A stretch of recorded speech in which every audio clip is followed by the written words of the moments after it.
বাবা উচিত ছিল, কেননা মানুষ যখন নিজেই বলে যে 1 মিনিটের নাই ভরসা, সত্য তো এটাই, যে লেখছে যে গাইছে সত্যাই তো তার উপরই হয়েছে প্রথম, ঠিক না?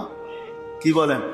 ফিরোজ শাহী লেখছে, ফিরোজ শাহী গাইছে, সত্যাই তো কিন্তু তার উপরই হয়েছে। আবার ওই গানেই হয়েছে, এই গানই তার উপরে সত্যায়িত হয়েছে। সে কোনোদিন জানতো না যে স্টেজে আজরাইল অপেক্ষা করতেছে। সে যদি জানতো তাহলে কোনোদিন সে গাজীপুরের স্টেজে যেত না, যেত নাকি? সে জানে ওইখানে আজরাইল নাই, আজকে গাজীপুরে কিছু একটা ঘটবে, কিন্তু সে টান দিতে দেরি, পড়তে দেরি হয় না। আল্লাহ বলে শেষ পর্যন্ত তোকে পৌঁছতে দিব না। মালাকুল মউত অপেক্ষা করতেছিল। সত্য তো এইটাই, সত্য তো, সত্য তো এইটাই। নিজের হাতেই সংসার গড়ল, আবার